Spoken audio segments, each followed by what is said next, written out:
Hey there, Internet. I'm Jake. And I'm Niall, and you're watching the Readiness Report.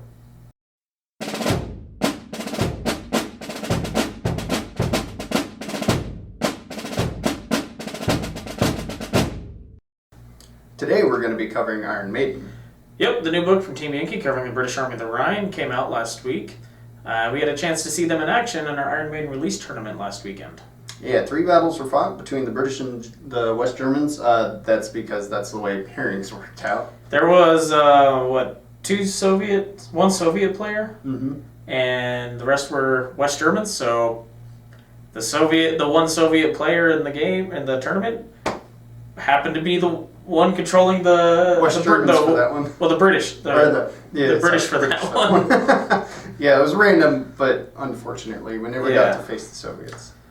So, though the Germans made the British run to the hills and to the games, the Brits seemed to hold their own in one of them. And, the guy who was running them seemed to just know how to use them correctly. Yeah, and to be fair, the army composition we were given by a battlefront wasn't really ideal. The short infantry platoon, it works out great in defense, but on the attack, they just walk into a massacre. Yeah, the Rapier AA vehicles were more or less a waste of points. There wasn't much in the way of air power used by any of the armies that were brought to the tournament. So, they just didn't see much use. And then but the Harriers, had the cool jump jet rule. Yeah, they show up on a 3+ instead of a 4+. Right. And having more jets is always a good thing. Right. We're looking forward to seeing what the Army can do, though, when it has a well thought out Army comp. The infantry's top notch, probably the best at what they do. Though the Chieftain does have that reduced rate of fire while moving. Yeah, unlike with the rest of the NATO forces, the Chieftain has a lower mobility, so it moves slower, and it has when you take the Steel Brute, it has a lower cross. Right. So less mobility overall. It's much more ideally suited to defensive battles. These differences mean that the British will likely have a very different play style to the other NATO forces. Right. But in true British fashion, they can have absurd amounts of artillery. Oh my god. If you take a full complement, they can have, what was it? We figured 16 pieces for 32 points? Yeah. 16 self-propelled artillery pieces for 32 points. Yeah. It's, again, just in true British fashion, just tons and tons of artillery. Now, as for the miniatures, they're really good. I like them a lot. The Chieftain is probably one of my favorite tanks. I love the Leopard 2, and I think the Chieftain just smashes it into the ground. None of it's as good as the Abrams, but, it's because that's American. Yeah. When I was putting together the infantry, they actually had a lot less flash than a lot of others that I've seen. Yeah. Really thankful for that. It made putting them together a lot easier. I still get nightmares about the double warfare from Flames of War. Yeah.